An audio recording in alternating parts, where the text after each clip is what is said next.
नमस्कार विद्यार्थी मित्रांनो, स्मार्ट अभ्यास या यूट्यूब चॅनलवर आपले मनापासून स्वागत आहे।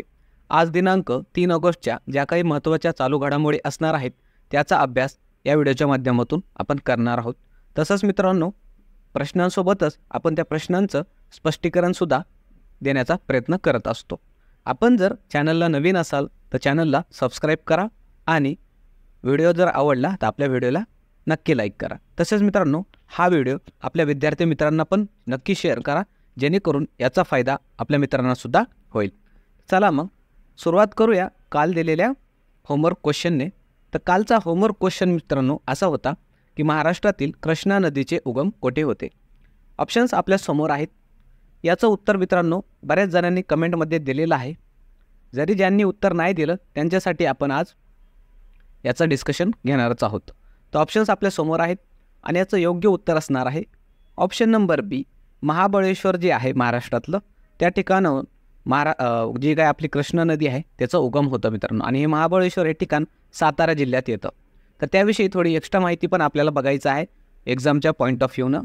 जसं की महाराष्ट्रातील महाबळेश्वर जे आहे त्या ठिकाणी या कृष्णा नदीचं उगम होतं आणि एकूण जर लांबी विचारली या कृष्णा नदीची भारतातली तर ही 1400 किलोमीटर आहे आणि महाराष्ट्रात याची लांबी किती आहे तर फक्त 282 किलोमीटर एवढीच आहे। हे आपल्याला दोन्ही गोष्टी माहीत पाहिजे। तसंच हे जे काही कृष्णा नदी आहे ती महाराष्ट्रातून वाहत जाऊन नंतर आंध्र प्रदेशातील जे काही राजमहेंद्री म्हणून ठिकाण आहे त्या ठिकाणी मित्रांनो ती बंगालच्या उपसागराला जाऊन मिळते। तर हे पण आपल्याला महत्त्वाच्या काही 2-3 गोष्टी लक्षात ठेवायच्या आहेत। त्यानंतर आपण आजचा चालू घडामोडीचा पहिला प्रश्न बघणार आहोत। अतिशय महत्त्वाचा प्रश्न मित्रांनो आपल्या महाराष्ट्राच्या दृष्टीनं, कारण महाराष्ट्राच्या एका नेमबाजाने ऑलिम्पिकमध्ये भारतासाठी ब्रॉन्झ मेडल जिंकलेलं आहे। तर त्याविषयी आपल्याला माहिती असणं गरजेचं आहे। तर प्रश्न असा असेल की नुकतेच महाराष्ट्रातील कोणत्या नेमबाजाने ऑलिम्पिक स्पर्धेत ब्रॉन्झ मेडल जिंकलेलं आहे। ऑप्शन्स आपल्या समोर आहेत। नुकतेच मित्रांनो जे काही पॅरिस ऑलिम्पिक चालू आहे 2024 या वर्षासाठीचं, त्या ऑलिम्पिकमध्ये ब्रॉन्झ मेडल जिंकलेलं आहे। तर ऑप्शन्स आपल्या समोर आहेत आणि याचं योग्य उत्तर असणार आहे ऑप्शन नंबर सी, जे काही आपले स्वप्नील कुसळे आहेत यांनी पॅरिस ऑलिम्पिकमध्ये ब्रॉन्झ मेडल हे जिंकलेलं आहे। त्यांच्याविषयी थोडीशी एक्स्ट्रा माहिती बघूया। त्यांनी 50 मीटर रायफल शूटिंगमध्ये ब्रॉन्झ मेडल जिंकलेलं आहे मित्रांनो। भारतासाठी आत्तापर्यंत या स्पर्धेत नेमबाजीमध्ये हा 3रा ब्रॉन्झ मेडल मिळालेला आहे। या अगोदर मित्रांनो तुम्हाला जर माहीत असेल अपडेट तर या अगोदर 2 ब्रॉन्झ मेडल याच स्पर्धेमध्ये ऑलिम्पिक जे काही पॅरिसमध्ये चालू आहे त्याच ठिकाणी जे काही मनू भाकर आहे तिने 2 ब्रॉन्झ मेडल नेमबाजीमध्ये जिंकलेले आहे। आणि आता महाराष्ट्राच्या खेळाडूने नेमबाजाने 3रं मेडल भारताला आणून दिलेलं आहे नेमबाजीमध्ये। हे आपल्यासाठी अतिशय महत्त्वाचं आहे। भारताला 3 नेमबाजीमध्ये आत्तापर्यंत ब्रॉन्झ मेडल मिळालेले आहेत मित्रांनो। तसंच आपल्याला हे पण लक्षात ठेवायचं आहे तब्बल 72 वर्षांनी महाराष्ट्रातील एखाद्या खेळाडूने हे पदक जिंकून दाखवलेलं आहे। म्हणजे एवढा काळ गेला मित्रांनो मध्यंतरी, तरी पण आपल्या महाराष्ट्रातले खेळाडू कोणीही ऑलिम्पिकमध्ये पदक जिंकू शकलेलं नव्हतं। याच्या अगोदर जे काही आपले महाराष्ट्राचे खाशाबा जाधव होते त्यांनी कुस्तीमध्ये 1952 साली ब्रॉन्झ पदक जिंकले होते। स्वप्नील कुसळे जे काय आहेत ते कोल्हापूरचे आहेत मित्रांनो, हे पण आपल्याला माहीत असणं गरजेचं आहे। त्यानंतर पुढचा प्रश्न बघणार आहोत। भारतातील पहिली 3D प्रिंटेड शाळा कोणत्या राज्यात सुरू करण्यात आली। ऑप्शन्स आपल्या समोर आहेत आणि याचं योग्य उत्तर असणार आहे ऑप्शन नंबर बी, अरुणाचल प्रदेश या राज्यामध्ये भारतातील पहिली 3D प्रिंटेड शाळा सुरू करण्यात आलेली आहे मित्रांनो। तर त्याविषयी अजून एक पॉईंट लक्षात ठेवायचा आहे आपल्याला। हा पण बऱ्याचशा परीक्षांमध्ये प्रश्न येऊन गेलेला आहे की देशातील पहिला 3D प्रिंटेड पोस्ट ऑफिस हा कुठं सुरू झाला होता, तर ते कर्नाटक या राज्यातील बेंगलोर या ठिकाणी।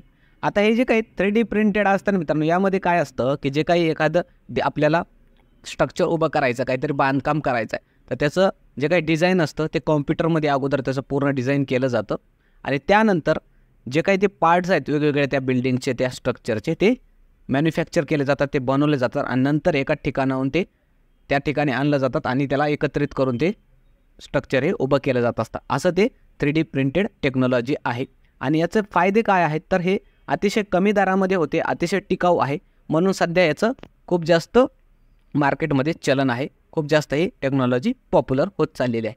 त्या दृष्टीनं हे 2च गोष्टी आपल्यासाठी महत्त्वाच्या आहेत की कोणत्या राज्यामध्ये पहिली शाळा सुरू झालेली आहे 3D प्रिंटेड, ती अरुणाचल प्रदेश या राज्यामध्ये, आणि देशातील पहिला 3D प्रिंटेड पोस्ट ऑफिस विचारलं तर ते बँगलोरमध्ये. हे 2 गोष्टी आपल्याला लक्षात ठेवायचे.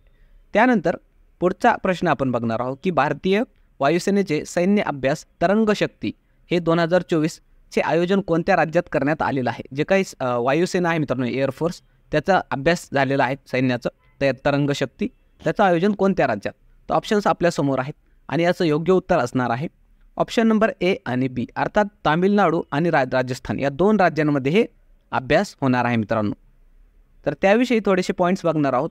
हा भारतातील पहिलाच असा बहुराष्ट्रीय हवाई अभ्यास असणार आहे मित्रांनो, कारण अनेक देश यामध्ये सहभागी होणार आहेत. आणि हे जे काही अभ्यास आहे तरंगशक्ती, हा अमेरिकेच्या रेड फ्लॅग जे काही तुम्ही मागे काही दिवसांमध्ये अभ्यासला असेल, तर त्यापासून आपण प्रेरणा घेऊन हे अभ्यास राबवत आहोत आपल्या देशामध्ये. तसंच आपल्याला इतर जे काही अलीकडच्या काळामध्ये झालेले सैन्य अभ्यास आहेत याच्यावर सुद्धा प्रश्न येत असतो आणि येण्याची शक्यता असते मित्रांनो, ते पण आपल्याला माहीत असणं गरजेचं असतं. जसं की पहिला असेल डेझर्ट सायक्लॉन म्हणून, ते भारत आणि UAE या देशांच्या दरम्यान झालं. सायक्लॉन नावाचा सैन्य अभ्यास भारत व इजिप्त या 2 देशांच्या दरम्यान झालं. खंजीर नावाचं सैन्य अभ्यास भारत आणि किर्गिस्तान या 2 देशांच्या दरम्यान झालं. वायुशक्ती हा जो काही सैन्य अभ्यास झाला तो भारतीय वायुसेनेतर्फे करण्यात आला. दोस्ती 16 हा भारत, मालदीव आणि श्रीलंका या 3 देशांच्या दरम्यान झाला. त्यानंतर शक्ती अभ्यास हा भारत व फ्रान्स यांच्या दरम्यान झाला.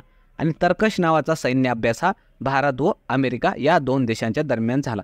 यासोबत मित्रांनो हे जे काही इतर सैन्य अभ्यास घेतलेत आपल्याला, ते सुद्धा परीक्षेच्या दृष्टीनं IMP आहेत. ते आपण वाटलं तर नोट डाऊन करून ठेवू शकता किंवा मग याच ठिकाणी तुम्ही परत व्हिडिओ बघून ते रिवाईजसुद्धा करू शकता. चला मग मित्रांनो पुढचा प्रश्न बघूया. नुकतेच रोहन बोपन्ना या खेळाडूने निवृत्तीची घोषणा केली आहे, त्याचा संबंध कोणत्या खेळाशी होता. ऑप्शन्स आपल्यासमोर आहेत आणि याचं योग्य उत्तर असणार आहे ऑप्शन नंबर बी, टेनिस या खेळाशी मित्रांनो खेळाडू संबंधित आहे. रोहन बोपन्ना, तुम्ही बऱ्याचशा यांच्या मॅचेस न्यूजमध्ये वगैरे वाचलेल्या असतील. खूप असे सिनियर प्लेयर आहेत हे रोहन बोपन्ना. त्यांनी आता निवृत्तीची घोषणा केलेली आहे, म्हणून ते आपल्यासाठी माहीत असणं गरजेचं आहे.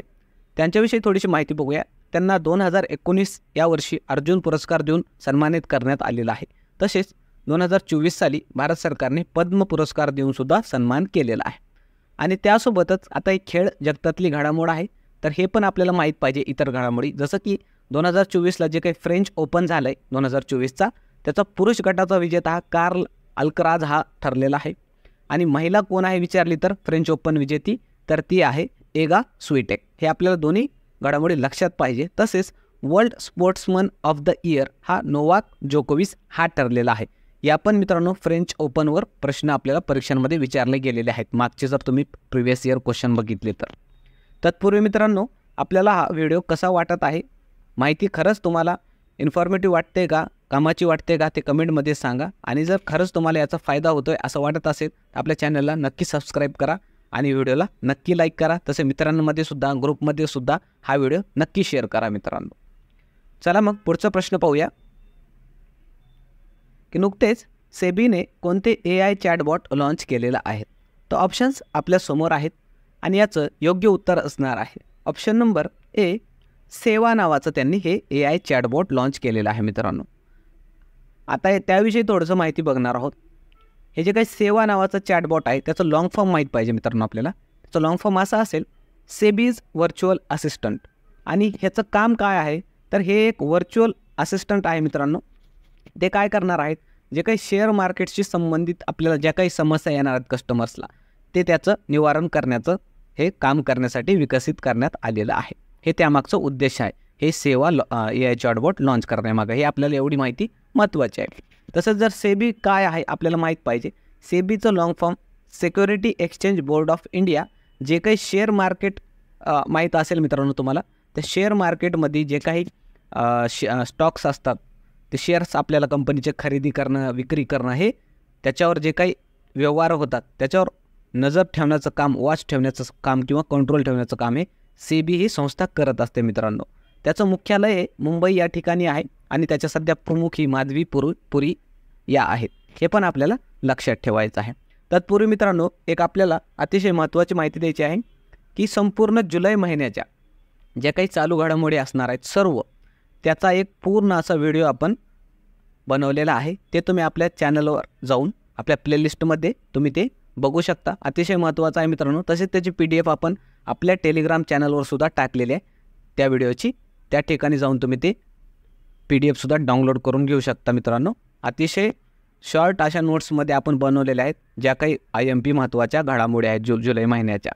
तर त्या ठिकाणी जाऊन तुम्ही ते व्हिडिओ पाहू शकता. तसेच टेलिग्रामवर जाऊन आपण त्या व्हिडिओच्या PDF सुद्धा डाउनलोड करून घेऊ शकता. त्यानंतर पुढचा प्रश्न बघूया. त्यानंतर मित्रांनो आता AIचे पॉईंट्स बघणार आहोत आपण. त्यासोबतच महत्त्वाचे, जर गुगलनं जे चॅटबॉट बनवलेलं आहे ते चॅटबॉट त्याचं नाव असेल बार्ड. OpenAI या कंपनीनं ChatGPT हे बनवलेलं आहे आणि हा अतिशय फेमस आहे मित्रांनो. ChatGPT आपल्या सर्वांना माहीत आहे. बरेच जण याचा उपयोगसुद्धा करत असतील इन्फॉर्मेशन सर्च करण्यासाठी. अतिशय उत्तम असा आहे ChatGPT. तसंच मित्रांनो भारताची पहिली AI शाळा जर विचारली तर आपल्याला माहीत पाहिजे तिरुअनंतपुरम या ठिकाणी आहे. भारताची पहिली AI शिक्षिका आयरिस ही आहे मित्रांनो. भारताचा पहिला AI शहर कोणतं असणार आहे तर ते लखनौ असणार आहे मित्रांनो. रशियाचं सुद्धा स्वतःचं चॅटबॉट आहे मित्रांनो, गिगा चॅट नावाचं. रिलायन्सचं सुद्धा आपलं चॅटबॉट बनवलेलं आहे, त्याचं नाव असेल हनुमान. तर हे AI रिलेटेड सुद्धा इन्फॉर्मेशन आपल्याला माहिती असणं गरजेचं आहे मित्रांनो. त्यानंतर मित्रांनो पुढचा प्रश्न असणार आहे, आशिया चषक 2025 स्पर्धा कोणत्या देशात आयोजित करण्यात येणार आहे? ऑप्शन्स आपल्यासमोर आहेत आणि याचं योग्य उत्तर असणार आहे ऑप्शन नंबर A, भारतामध्ये मित्रांनो. आशिया चषक जे 2025ची स्पर्धा होणार आहे ते भारतामध्ये होणार आहे. हे एवढं आपल्यासाठी महत्त्वाचं आहे. त्यानंतर पुढचा प्रश्न बघणार आहोत आपण की कोणते बँक भारताला शहरी स्वच्छता वाढवण्यासाठी 200 मिलियन कर्ज देणार आहे? म्हणजेच जे काही आपलं भारतामधले शहरी भाग आहेत त्या ठिकाणी अजून स्वच्छतेला प्रोत्साहन मिळावं यासाठी जे काही बँक आहे ते 200 मिलियन हे कर्ज देणार आहे. तर ती कोणती बँक आहे तर ते आपल्याला विचारलेलं आहे आणि याचे ऑप्शन्स आपल्यासमोर आहेत आणि याचं योग्य उत्तर असणार आहे मित्रांनो ऑप्शन नंबर D, ADB अर्थात एशियन डेव्हलपमेंट बँक जी आहे ती आपल्याला हे कर्ज देणार आहे 200 मिलियन डॉलरचं. तर त्याच्याविषयी बघणार आहोत. ADBचं लॉंग फॉर्म अर्थात एशियन डेव्हलपमेंट बँक असं आहे. त्याची स्थापना 1966 या वर्षी झाली. मुख्यालय मनिला, फिलिपाईन्स या देशामध्ये आहे. आणि त्यासोबतच मित्रांनो हे आपल्याला भारताचं सुद्धा लक्ष माहीत पाहिजे की 2026पर्यंत जे काही आपल्या भारतामधले शहर आहेत ते कचरामुक्त करण्याचं आपण लक्ष ठेवलेलं आहे. तर ते सुद्धा आपल्याला कदाचित परीक्षेमध्ये विचारलं जाऊ शकतं. त्यानंतर शेवटी मित्रांनो जसं आपण होमवर्क क्वेश्चन देतो दररोज तसं आजचा होमवर्क क्वेश्चन असणार आहे, 52 दरवाजांचे शहर म्हणून कोणत्या शहराला ओळखले जाते? ऑप्शन्स आपल्यासमोर आहेत आणि याचं योग्य मित्रांनो उत्तर हे प्रत्येकाने कमेंटमध्ये सांगायचं आहे. आणि जरी नाही आलं तरी ते आपण पुढच्या व्हिडिओमध्ये डिस्कस करत असतो. तरी मित्रांनो उत्तर देण्याचा कमीत कमी प्रयत्न करा. ते तुमच्यासाठीच प्रश्न आपण बनवलेले असतात जेणेकरून तुमच्या नॉलेजमध्ये भर पडेल आणि परीक्षेमध्ये तुम्हाला त्याचा फायदा होईल. म्हणून उत्तर देत चला.